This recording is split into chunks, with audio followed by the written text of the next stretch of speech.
Matapos sa kanilang sagutan, nagpaliwanag si Senate President Juan Ponce Enrile ukol sa kinukwestiyong dagdag pondo ni Senador Alan Peter Cayetano. Nagbitiw naman ang Chief of Staff ni Enrile na si Attorney Gigi Reyes, pero hindi tinanggap ng Senate President ang kanyang resignation. Narito ang aking report.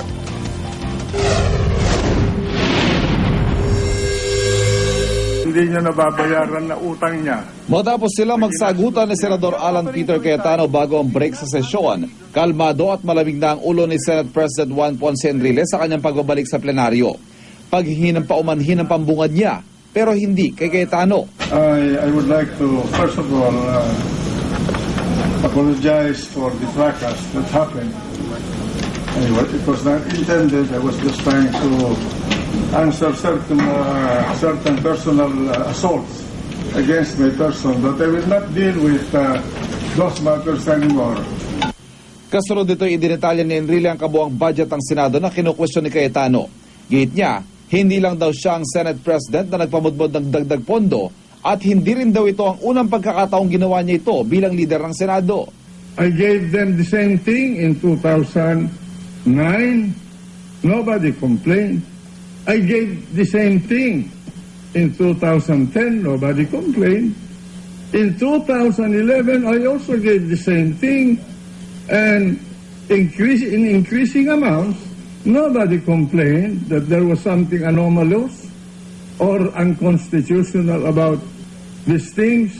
It was only now that it happened simply because I made the mistake of differentiating between the majority and the minority. Sa isang panayam pagkatapos ng sesyon, muling sinabi ni Enrile na handa siyang ipasilip sa isang independent audit firm ang pondo ng Senado. Pero hindi lang daw siya dapat ang mag-utos nito. It has to be the Senate that decide that. Because I cannot decide it as a president. I only administer the office.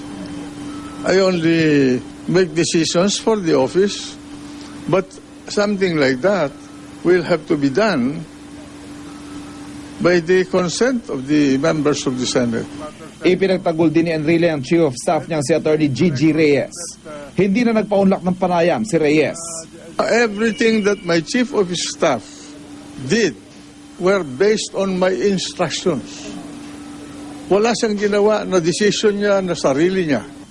Wala rin daw siyang balak mag-sorry ng personal sa magkapatid na senador, sabay sumbat sa nakababatang Cayetano. No, I have no reason to apologize. What I was telling him, na sinasabi niya na inapi ko sila, hindi ko sila inapi, tinulungan ko ang tatay niya to set up a law office. Of course, I have to lend my name. Sinagot naman ng Commission on Audit ang mga tanong sa unang sulat ni Senadora Miriam Santiago tungkol sa pamahagi ng savings ng Senado.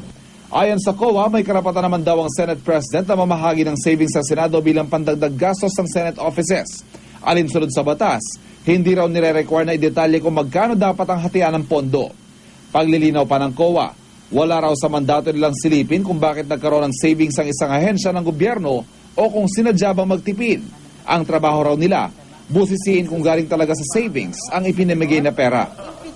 Okay, pero now I hope that this will also encourage our people to be more aware and to take the time to really look at the things that we publish.